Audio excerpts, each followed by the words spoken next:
स्वागत है आप सभी का। आपके साथ मैं हूं अपर्णा मौजम और अब वक्त हो गया है न्यूज 18 मध्य प्रदेश छत्तीसगढ़ में एमपी अब तक का शुरुआत कर रहे हैं बड़ी खबर के साथ।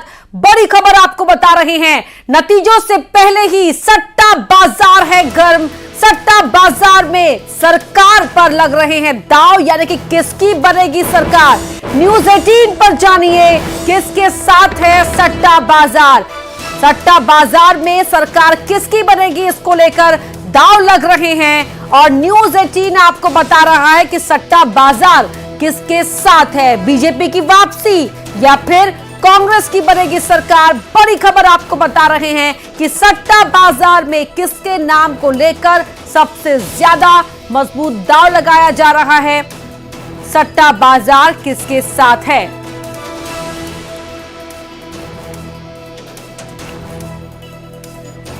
तो बड़ी खबर आपको बता रहे हैं, तो बीजेपी की वापसी होगी या कांग्रेस की सरकार बनेगी, ये बताएंगे हम आपको न्यूज 18 पर। और अब आपको बताते हैं कि कौन सा सट्टा बाजार किस पर कितनी सीट बता रहा है। ये देखिए फलौदी सट्टा बाजार की तस्वीर, कमल के साथ 106 से 109 सीटों का दावा सट्टा बाजार का है। हाथ को मिलेंगी 116 से 119 सीटें। ये आंकड़ा फलौदी सट्टा बाजार का हम आपको बता रहे हैं। कमल के खाते में 106 से 109 सीटें, हाथ को मिलेंगी यानी कि कांग्रेस को मिलेंगी 116 से 119 सीटें। ये पिक्चर है फलौदी सट्टा बाजार की मध्य प्रदेश में सरकार बनाने को लेकर। ये वहां का आंकड़ा, ये वहां का दावा आपको बता रहे हैं फलौदी सट्टा बाजार का। अब आगे बढ़ते हैं और देखते हैं भोपाल सट्टा बाजार क्या कह रहा है। भोपाल सट्टा बाजार की तस्वीर भी आपको बताएंगे कि मध्य प्रदेश में क्या सरकार किसकी बनेगी। तो कमल के पास 85 से 95 सीटें, कमल के पास यानी कि बीजेपी के पास 85 से 95 सीटें और कांग्रेस को मिलेंगी 119 से 132 सीटें। आपको बता रहे हैं कांग्रेस के साथ यहां पर 119 से 132 सीटें आपको बता रहे हैं हम। ये है भोपाल सट्टा बाजार की तस्वीर। और अब आगे आपको बताते हैं इंदौर सट्टा बाजार का हाल क्या है। इंदौर सट्टा बाजार की तस्वीर आपको दिखा रहे हैं। बीजेपी के पास 106 से 109 सीटें और कांग्रेस के खाते में 116 से 119 सीटें। यहां पर भी बाजी मारती कांग्रेस दिख रही है। ये बड़ी खबर आपको बता रहे हैं। भोपाल सट्टा बाजार, इंदौर सट्टा बाजार और फलौदी सट्टा बाजार, यहां तीनों ही सट्टा बाजारों में कांग्रेस के पास ज्यादा सीटें दिख रही हैं। ये हम सट्टा बाजार का दावा आपको बता रहे हैं कि कहां किस सीट को लेकर, किस पार्टी को लेकर ज्यादा चर्चाएं हैं, ज्यादा दाव लगाया जा रहा है। और यहां बीजेपी और कांग्रेस को लेकर इंदौर सट्टा बाजार की क्या हलचल है वो आप अपनी टीवी स्क्रीन पर देख पा रहे हैं। बीजेपी के पास 106 से 109 सीटें, कांग्रेस को हाथ का निशान आप देख पा रहे हैं। कांग्रेस के खाते में 116 से 119 सीटें। ये है इंदौर सट्टा बाजार की रिपोर्ट आपको बता रहे हैं। और वासु चौरे हमारे सहयोगी हमारे साथ इसी खबर पर जुड़ रहे हैं भोपाल से लाइव। वासु, सट्टा बाजार में किसको ज्यादा सीटें मिलेंगी, इसको लेकर हमने दर्शकों को रिपोर्ट दिखाई है। 3 सट्टा बाजारों का हाल, पूरी अपडेट आप दीजिए।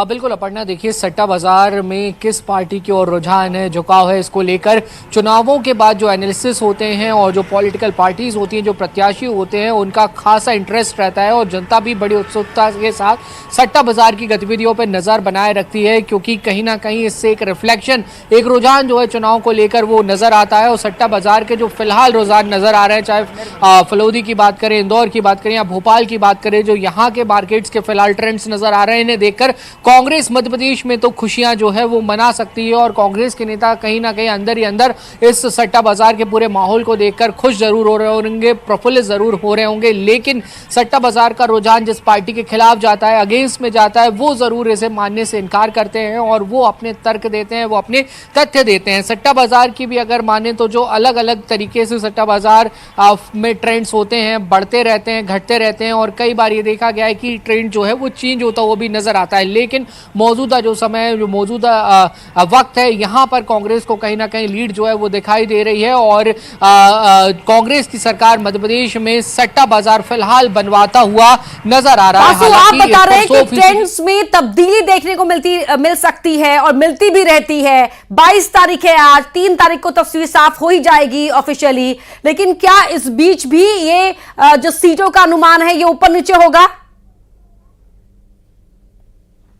निश्चित तौर पर देखिए, जनता ने अपना मत जो है वो दे दिया है। ईवीएम में प्रत्याशियों का, भाजपा कांग्रेस का भविष्य जो है वो कैद है और वो 3 तारीख को ही ओपन होगा। सट्टे बाजार के हिसाब से या किसी सर्वे के हिसाब से 100% अनुमान सही नहीं लगाया जा सकता, ये फैक्ट है और इससे बीजेपी और कांग्रेस दोनों ही दल जो है वो भली भांति परिचित हैं। लेकिन हाँ, कहीं ना कहीं जो रुझान है वो इससे जरूर रिफ्लेक्ट होता है, क्योंकि सट्टा बाजार का जो ट्रेंड है वो भी कहीं ना कहीं जनता के इमोशंस पे और जो पब्लिक के बीच में से बातें निकलकर सामने आती हैं उसको देखकर वो सेट होता है और फिलहाल उसमें कांग्रेस को जो है वासु, जो अलग अलग सट्टा बाजारों का ये हम अनुमान बता रहे हैं दर्शकों को, उस पर विस्तार से आपसे बात करेंगे हर सट्टा बाजार की रिपोर्ट को लेकर। लेकिन पहले बड़ी खबर यहां पर बता रहे हैं, बीजेपी को 106 से 109 सीटें मिलने का अनुमान फलौदी सट्टा बाजार का है। कांग्रेस को 116 से 119 सीटों का अनुमान भी यहां पर फलौदी सट्टा बाजार कर रहा है। ये हम आपको बता रहे हैं फलौदी सट्टा बाजार की रिपोर्ट। और जिस तरह से वासु हमारे सहयोगी बता रहे थे कि ट्रेंड्स में भी अप एंड डाउन देखने को मिल सकता है, आगे भी 3 तारीख को तो औपचारिक ऐलान होगा, रिजल्ट सबके सामने होगा, लेकिन उससे पहले सट्टा बाजार की रिपोर्ट क्या है वो हम आपको बता रहे हैं। फलौदी सट्टा बाजार में सीटों का अनुमान क्या है? कांग्रेस को 116 से 119 सीटें, बीजेपी को 106 से 109 सीटें, ये अनुमान है फलौदी सट्टा बाजार का। वासु हमारे सहयोगी लगातार भोपाल से हमारे साथ लाइव जुड़े हुए हैं। वासु, जरा बताएं फलौदी सट्टा बाजार का अनुमान इससे पहले क्या रहा है, कितना हिट रहा है, कितना फ्लॉप रहा है, जरा इसकी भी रिपोर्ट दे दीजिए हमारे दर्शकों को। बिल्कुल, देखिए, फलौदी सट्टा बाजार को लेकर ये कहा जाता है कि सबसे बड़ा सट्टा बाजार है और यहाँ पर जिस तरीके के रुझान या जो एक प्रेडिक्शन किया जाता है वो अधिकतर बार जो है वो सही साबित होता है। 2018 में भी इसी तरीके का जो एक ट्रेंड आया था फलौदी के सट्टा बाजार से कि मध्य प्रदेश में कांग्रेस की सरकार बनेगी, बहुमत से बनेगी, और कुछ ऐसा ही मध्य प्रदेश की तस्वीर 2018 में रही थी। लेकिन कांग्रेस पूर्ण बहुमत वहां पर नहीं ला पाई थी। 114 सीटें कांग्रेस जीतने में सफल रही थी। कांग्रेस को सपा, बसपा का और निर्दलीय उम्मीदवारों का समर्थन मिला था। उसके बाद कांग्रेस ने अपनी बहुमत जो है वो राज्यपाल के सामने सिद्ध की थी। पहले तो सबसे बड़ी पार्टी कांग्रेस बनकर आई थी, ये बात तो पूरी तरह से सही है, और फिर कांग्रेस ने अन्य लोगों का समर्थन, अन्य विधायकों का समर्थन, जो सपा, बसपा और निर्दलीय थे, उनका समर्थन हासिल किया और उसके बाद कांग्रेस की सरकार जो है वो मध्य प्रदेश में बनी थी। लेकिन ये स्टेबल गवर्नमेंट सामने साबित नहीं हो पाई और 15 महीने बाद सरकार गिर गई। और इस बार के अगर आप ट्रेंड्स को देखते हैं तो आप फलौदी सट्टा बाजार को ले लीजिए, भोपाल और इंदौर से जो रिपोर्ट्स आ रही है आप उनको ले लीजिए, बहुत आसपास, मेजॉरिटी के बहुत आसपास कांग्रेस और बीजेपी दोनों ही पार्टी लाए कर रहे हैं। अगर आप एक बड़ी तस्वीर देखें तो कांग्रेस 119 120 की तरफ बढ़ती हुई सट्टा बाजार में नजर आ रही है। 116 मध्य प्रदेश में जादुई आंकड़ा है क्योंकि 230 यहां पर विधानसभा सीटें हैं, और बीजेपी भी आप देखिए 109 तक वहां पर जो है वो सट्टा बाजार दर्शा रहा है कि 109 सीटें जो है वो बीजेपी भी ला सकती है। तो अगर इसमें प्लस माइनस आप 10 सीटों का रखें या 7 से 8 सीटों का भी रखें तो यहां पे उलटफेर हो सकता है। बीजेपी भी सरकार बनाने की गुंजाइश में कहीं ना कहीं है। आप ये नहीं कह सकते कि बीजेपी सट्टा बाजार में पूरी तरह से लूज होती हुई दिखाई दे रही है। हालांकि कांग्रेस के लिए तस्वीर थोड़ी सी अच्छी है, थोड़ी सी बेहतर है। अगर कांग्रेस इससे और ज्यादा सट्टा बाजार का अनुमान जो है उसमें कांग्रेस को लीड मिलती नजर आ रही है, लेकिन जो ऑफिशियल तस्वीर है यानी कि जनता ने किसे चुना है वो तो 3 तारीख को ही साफ हो पाएगा। सुबह 6 बजे से ही महा कवरेज न्यूज 18 नेटवर्क पर आपको देखने को मिलेगी। वासु, बहुत शुक्रिया आपका इस पूरी जानकारी के लिए। और अब बढ़ते हैं आगे, लेकिन मध्य प्रदेश में मतदान खत्म हो चुका है, राजस्थान का रण अभी बाकी है। सीएम शिवराज जयपुर पहुंचे और कांग्रेस पर जमकर बरसे। इधर कमलनाथ ने सोशल मीडिया प्लेटफॉर्म एक्स पर सीएम शिवराज पर पलटवार किया। क्या कहा, ये रिपोर्ट देखिए। राजस्थान के रण में सीएम शिवराज ने कांग्रेस पर जमकर निशाना साधा। उन्होंने राहुल गांधी, प्रियंका गांधी को झूठ की मशीन बताया। वहीं गहलोत सरकार पर जमकर प्रहार किया। भ्रष्टाचार में राजस्थान को नंबर 1 बताते हुए कहा कि सरकारी कार्यालय से पैसा सोना बरस रहा है। राजस्थान को दंगों की आग में झोंक दिया। बुलंदा परोसने की कोशिश कर रहे हैं, लेकिन राजस्थान की अशोक गहलोत जी की सरकार कुशासन का पर्याय है। आप जानते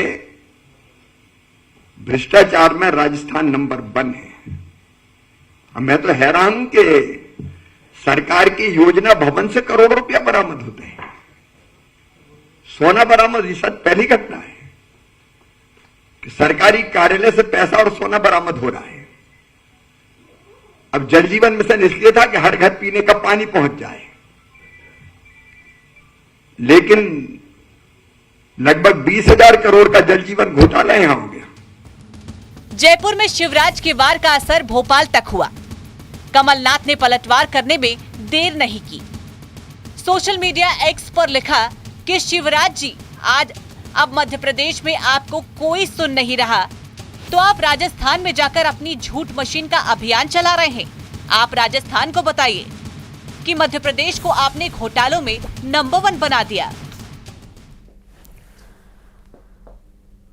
तो देखिए यहां पर एक छोटे सा अपडेट आपको दे दें कि आप 3 दिसंबर को नतीजे देख पाएंगे। सुबह 5 बजे से ही महा कवरेज लगातार देखने को मिलेगी आपको न्यूज 18 नेटवर्क पर। और अब बढ़ते हैं आगे, क्योंकि लगातार पलटवार तो हो ही रहा है, आरोप प्रत्यारोप का दौर तो जारी ही है, लेकिन इस बीच एक्शन की तैयारी भी तेज है। जी हां, बीजेपी और कांग्रेस दोनों ही पार्टी अब भीतरघातियों पर एक्शन की तैयारी में है। दोनों ही दल पार्टी गद्दारों की जानकारी हासिल करने में लगे हैं और जानकारी मिलते ही इन पर गाज गिरना तय है।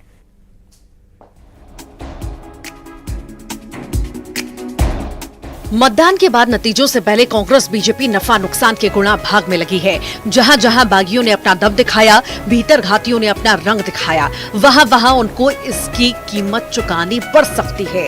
कांग्रेस नेता स्वदेश शर्मा ने कहा कि संगठन और प्रत्याशी भीतर घात करने वालों की जानकारी लगातार भेज रहे हैं। पार्टी की अनुशासन समिति सभी शिकायतों की जाँच करेगी। दोषी पाए जाने पर ऐसे लोगों पर सख्त कार्रवाई की जाएगी।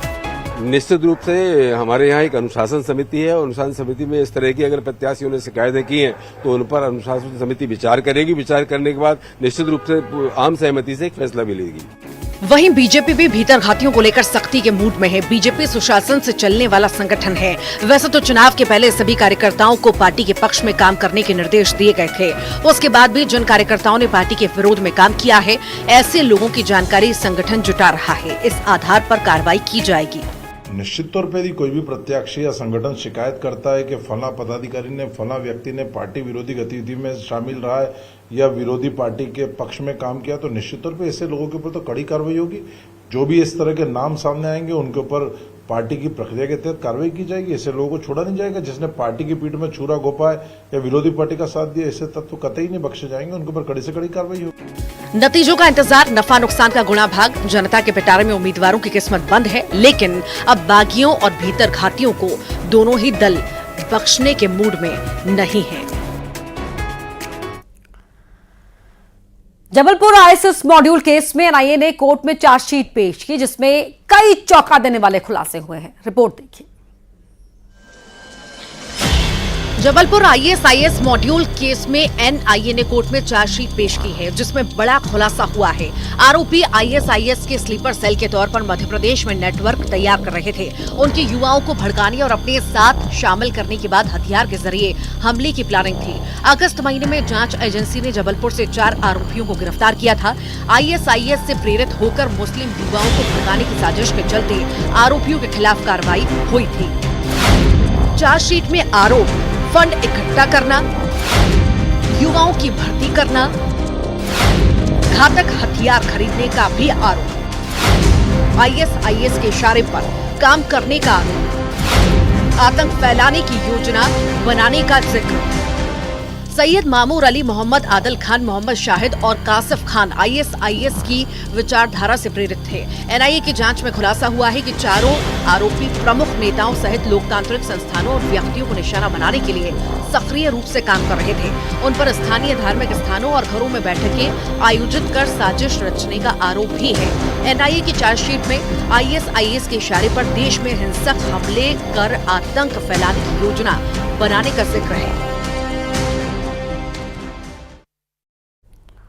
उज्जैन में ईओडब्ल्यू ने 2 अरब रुपए के घोटाले में बड़ी कार्रवाई की। कंपनियों और 36 फर्जी फर्म के खिलाफ केस किया गया है। 80 लोग आरोपी बनाए गए हैं। क्या है पूरा मामला, इस रिपोर्ट में देखिए। ईओडब्ल्यू ने उज्जैन में बड़ी कार्रवाई करते हुए 39 फर्जी कंपनियों और 80 लोगों पर 2 अरब के घोटाले का मामला दर्ज किया है। आरोपियों ने 10 करोड़ रुपए का टैक्स बचाने के लिए फर्जी कंपनियों के नाम से रजिस्ट्रेशन करवाया था।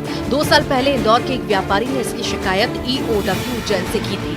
इसके बाद आज ईओडब्ल्यू ने 80 लोगों पर मामला दर्ज कर लिया है। जल्द ही जाँच पूरी कर आरोपियों की गिरफ्तारी की जाएगी। ये मामला ऐसा है कि जो Agarwal soya extract private limited Neemuch एक कंपनी है, इन्होंने अन्य 36 जो फर्में हैं उनको शेल फर्जी फर्में बनाकर उनसे फर्जी डीओसी का व्यापार दर्शाकर लगभग 2 अरब रुपए का व्यापार दर्शाया है, जिसमें लगभग 10 करोड़ रुपए का टैक्स चोरी का मामला है। उसके आधार पर हमने अपराध पंजीबद्ध किया है। उज्जैन ईओडब्ल्यू निरीक्षक के मुताबिक साल 2019 में जीएसटी को Agrawal soya extract private limited company Dhapkiya Neemuch के खिलाफ करोड़ों रुपए के टैक्स चोरी की सूचना मिली थी। सीजीएसटी इसकी जांच कर रही थी।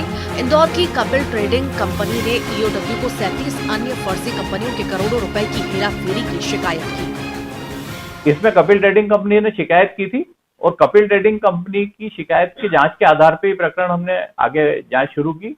बाद में पाया गया कि अग्रवाल सोया के साथ कपिल ट्रेडिंग कंपनी भी उसमें मिली हुई है, इसलिए उसको भी आरोपी बनाया। इसमें कुल कितने आरोपी और अभी कितने आरोपी गिरफ्तार हो चुके हैं? इसमें लगभग 80 आरोपी हैं भी वर्तमान में पंजीबद्ध हुआ, जिनमें फर्म और उनके संचालकों के विरुद्ध प्रकरण पंजीबद्ध किए गए हैं।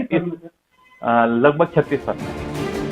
मामले की जांच में पता चला है कि अग्रवाल सोया संचालक गोपाल सिंघल, दीपक सिंघल सहित करीब 80 लोगों ने धोखाधड़ी के लिए 39 फर्जी कंपनियां बना रखी हैं। इन कंपनियों ने खली और तेल के व्यापार की आड़ में अब तक 2 अरब रुपए का घोटाला किया है। खास बात यह है कि आय के मामले की शिकायतकर्ता कपिल ट्रेडिंग का संचालक भी आरोपी निकला। वजह यह रही कि कपिल भी उक्त फर्जी कंपनियों में शामिल था और उसने कार्रवाई से बचने के लिए शिकायत की थी, लेकिन जांच में उसका झूठ पकड़ा गया। ग्वालियर से मंत्री सुरेश राठखेड़ा के भतीजे की दबंगई का मामला सामने आया है। मंत्री जी के भतीजे पर एक दलित युवक के साथ मारपीट का आरोप लगा है। मारपीट में घायल युवक को अस्पताल में भर्ती कराया गया, जहां उसका इलाज चल रहा है। घायल युवक की बहन के बयान पर शिकायत दर्ज कर ली गई है। मतदान के बाद से चुनावी रंजिश में हिंसा की घटनाएं सामने आ रही हैं। ऐसा ही एक मामला शिवपुरी के करौंदी में आया, जहां एक दलित की पिटाई प्रदेश के राज्य मंत्री और बीजेपी उम्मीदवार सुरेश राठखेड़ा के भतीजे ने की, जिसे गंभीर हालत में जिला अस्पताल में भर्ती कराया गया, जहां से उसे ग्वालियर रेफर कर दिया गया। घायल की बहन ने चुनावी रंजिश में पिटाई का आरोप लगाया है। रोहित राठखेड़ा ने। ये मंत्री के भतीजे हैं क्या? हाँ। किस बात को लेकर मारपीट किया? ये पता नहीं है किस चीज से लेकर मारपीट की है। कहाँ पे मारपीट किया? फिजिकल तरफ सब मिल के साथ। किस चीज से मारा है? किसी बहुत गहरा घाव आया है, पता नहीं किस लोहे से। होश है इसको? हाँ, नहीं है, अभी तो होश नहीं है इसको। डॉक्टर क्या बोल रहा है? डॉक्टर बोल रहा है ग्वालियर रेफर करने के लिए। पीड़ित के बहन ने बताया कि मंत्री के भतीजे उस पर उनके पक्ष में प्रचार करने को कह रहे थे, जबकि वो और उसके परिवार वाले कांग्रेस प्रत्याशी का समर्थन कर रहे थे। इसी बात को लेकर पहले कई बार धमकी दी गई और फिर बेरहमी से पिटाई की गई।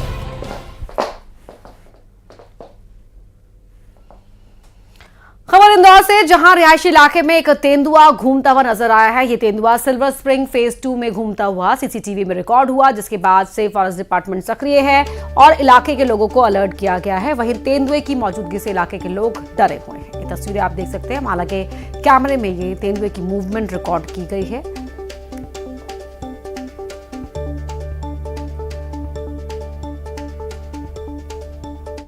मंडला जिले में किन्नर सम्मेलन का आयोजन किया जा रहा है, जहां इस महासम्मेलन में पूरे भारत से किन्नर समुदाय से जुड़े हुए लोग पहुंच रहे हैं। सम्मेलन का आयोजन देश में खुशहाली, अमन, चैन के लिए किया जा रहा है। भारतीय किन्नर सम्मेलन में देश भर के किन्नर एक साथ जुट रहे हैं। तस्वीरें भी आप देख रहे हैं, ये मंडला में किन्नर सम्मेलन, जहां खुशहाली के लिए दुआ मांगी गई।